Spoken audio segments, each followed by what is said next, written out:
Selanjutnya, di slide berikutnya, sistematika penelitian. Yang pertama, kita harus merumuskan masalah terlebih dahulu. Menemukan fenomena atau menemukan masalah yang akan Anda angkat, yang akan Anda teliti, ya, tentang apa sih yang sekarang perlu diteliti atau yang perlu dibahas dalam sebuah penelitian linguistik atau sastra, yang perlu Anda ceritakan kepada teman yang lain. Misal contoh, Anda menemukan novel yang menarik, novel dengan kajian kritik sastra feminisme misalnya. Apa yang menarik dari novel tersebut?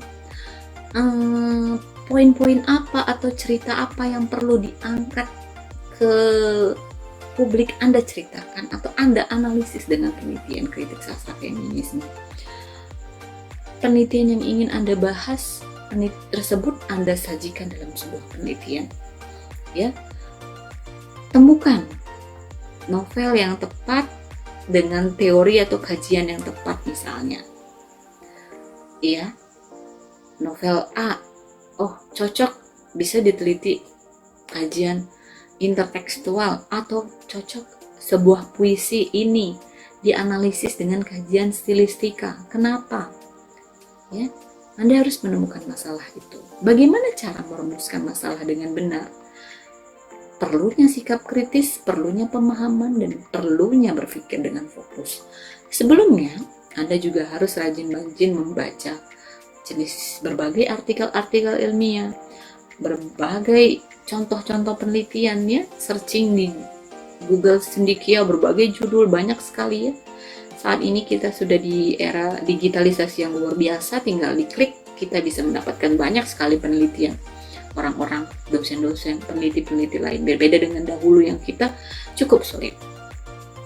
Nah, setelah kita menemukan rumusan, kita sudah tahu apa yang mau kita bahas, lalu kita memerlukan menelah informasi tersebut, baik untuk merumuskannya di bab 1 di pendahuluan, menelah informasi untuk memilah-milah daftar rujukan, daftar pustakanya, atau teori landasan teorinya di bab 2. Perlunya penelahan pemahaman saudara agar sesuai dengan tujuan penelitian. Ya. Setelah data dikumpulkan, dianalisis, dipilih ya yang sesuai dengan judul Anda, baru kita analisis, kita olah, kemudian kita uraikan dan kita sajikan di bab 4. Dan yang terakhir, kita menyajikan kesimpulan dari hasil pembahasan tersebut. Terjawab tidak? Semoga semoga terjawab sistematikanya. Maksudnya semoga terjawab hasil penelitiannya, menjawab tujuan penelitian saudara. Sistematika ini yang paling gampang. Misalnya Ibu contohkan kalau saudara mau membuat kue atau mau membuat cake. Bab 1, bab 2, bab 3, bab 4, dan bab 5. Bab 1 berisi latar belakang. Kenapa sih Anda mau membuat kue misalnya? Wah, ada yang mau ulang tahun. Orang tua saudara ulang tahun. Jadi Anda mau membuat kue. Nah, diuraikan di situ. Ya. Kemudian di bab 2, dasar dari membuat kue itu bahan-bahannya apa saja? Ada di bab 2. Ya, buku-buku misalnya. Jurnal-jurnal, ya. Artikel-artikel penelitian itu sebagai dasar penelitian. Sama juga dengan kue. Terigu, telur, tepung ya. Kemudian mentega itu adalah bahan dasar. Nah, kemudian yang ada di bab 3 itu adalah cara atau metode penelitiannya. Langkah kerjanya gimana sih? Gimana sih cara kita buat kue pertama kali? Ya, kita pecahkan telur, masukkan gula, masukkan terigu, dikocok ya. Sampai menyatu, mengembang, itu langkah kerjanya. Dan kemudian di oven ya. Nah, di bab 3 juga sama isinya. Anda mengolah datanya itu bagaimana? menemukan data, mengambil data, memilih sampel, menentukan objek. Itu bagaimana caranya? Menentukan instrumen, semua dijawab di bab 3. Kemudian di bab 4, ya semuanya dibahas. Disajikan satu-satu secara runtun. Ya. Sajikan data yang diperoleh. Kemudian baru hasilnya disimpulkan. Gimana? Studi yang saudara buat sudah Anda open, sudah Anda hias, misalnya sudah Anda sajikan. Bagus tidak hasilnya? Gagal atau tidak? Kalau berhasil sesuai dengan tujuan, maka jadilah sebuah penelitian yang baik. Sama juga dengan membuat kue. Bagus atau tidak? Nah, sama juga seperti daftar pustaka. Terigu tadi belinya di mana? Di warung misalnya. Gula tadi belinya di mana? Nah, sama juga. Makanya daftar pustaka itu sebagai rujukan juga.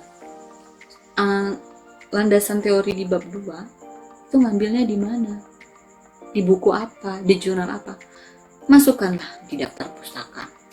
Makanya itu sangat penting kesinambungan semuanya. Bisa nggak dibalik urutan sistematikanya? Nggak bisa kan? Sama juga kalau bikin kue, bisa nggak dibalik urutannya? Masukin dulu terigu atau masukin telurnya dulu? Ya.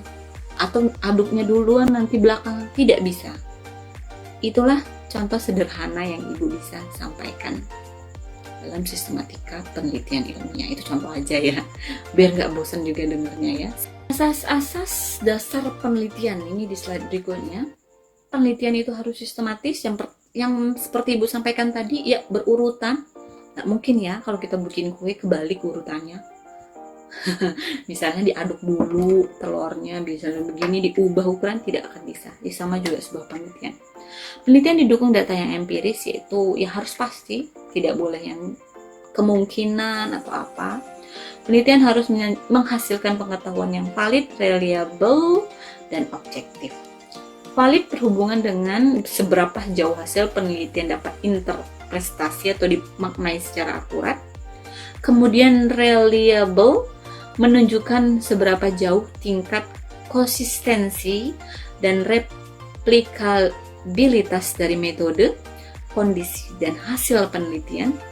Kemudian penelitian terbebas dari campur tangan atau unsur-unsur subjektif. Suatu penelitian dikatakan objektif bila hasil penelitian tersebut dimaknai sama oleh beberapa orang peneliti. Valid berarti itu harus sesuai, harus tepat ya, tidak boleh tidak berdasarkan fakta yang sebenarnya. Reliable ini istilahnya sesuai, tingkat konsistensinya juga tidak berubah-ubah. Ya, sesuai dengan hasil penelitian. Dan objektif, tidak ada campur tangan atau unsur subjektivitas dalam sebuah penelitian.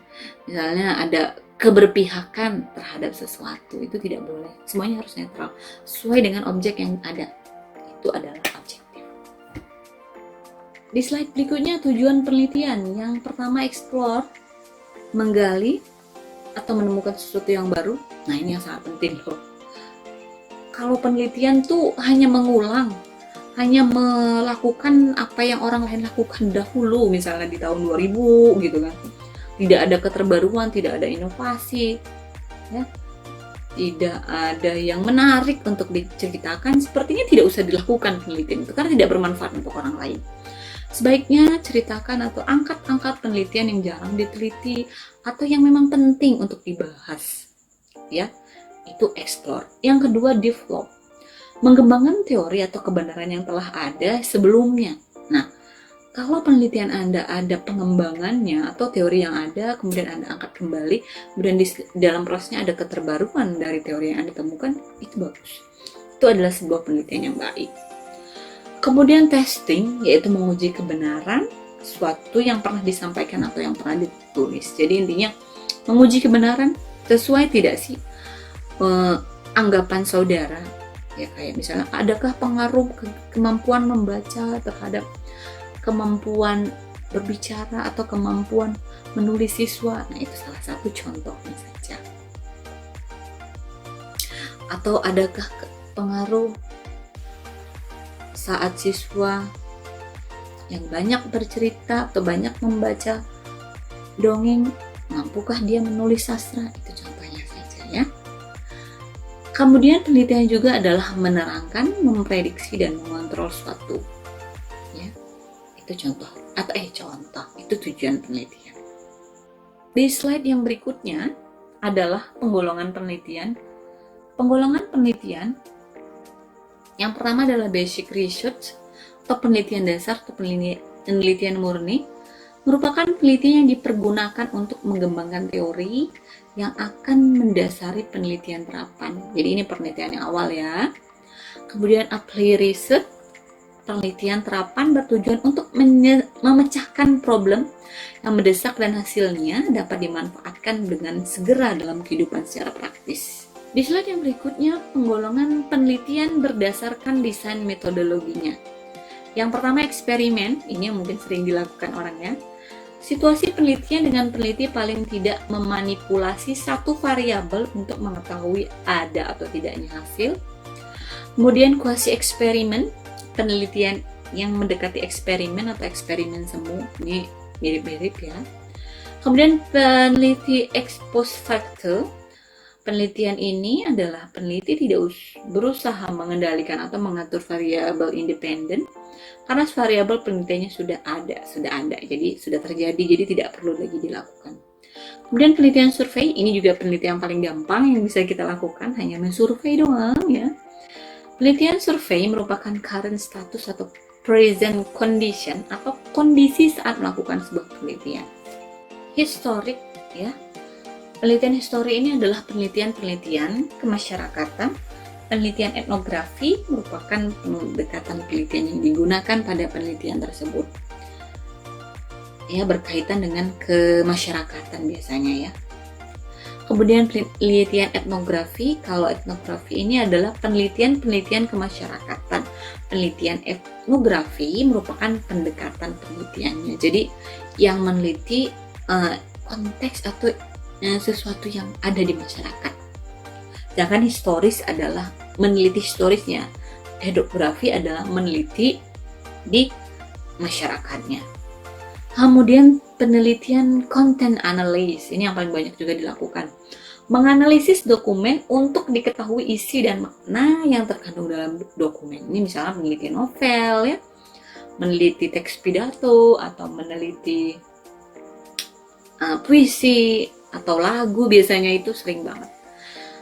Tapi sebaiknya meneliti yang lebih hype ya, atau yang lebih saat ini lebih sering digunakan gitu kan, atau sering didengarkan orang ya. Kajian-kajian kebahasaan di media sosial itu juga bisa Anda teliti. Kemudian penelitian deskriptif, melakukan eksplorasi dan menggambarkan dengan tujuan dapat menerangkan serta memprediksi sesuatu. Sama juga ini kita mendeskripsikan secara detail objek penelitiannya. Itu balik-balik lagi ke bab 3 ya, semuanya ini tujuan dan tindakannya ya. Kemudian penelitian tindakan, penelitian ini yang berkembang bersama-sama peneliti, antara peneliti dan pengambil keputusan tentang variabel-variabel yang dimanipulasi. Jadi ini contohnya ada di slide PDF di PDF nanti Anda baca sendiri untuk lebih pahamnya ya. Oke, dari jenis-jenis penelitian tadi, jadi Anda akan milih yang mana? Eksperimen, deskriptif, atau penelitian tindakan? Semuanya saran Ibu dalam menentukan penelitian, carilah objek atau kajian-kajian kebahasaan atau kajian kesastraan yang mudah diteliti. Jadi di era pandemi seperti ini kan, kalau mau meneliti terjun ke masyarakat misalnya sulit, Anda bisa menggunakan media sosial yang bisa Anda teliti, atau menganalisis novel, atau menganalisis buku, atau menganalisis sastra yang prosa ya. Tidak harus meneliti yang misalnya di sekolah daring Anda kesulitan. Yang bagus sih kalau bisa meneliti di sekolah, tapi kalau tidak ada, misalnya tidak mengajar Anda, ya carilah yang mudah supaya Anda tidak kesulitan dalam meneliti. Pilihlah sebuah penelitian yang objeknya atau datanya yang bisa Anda ambil dengan mudah.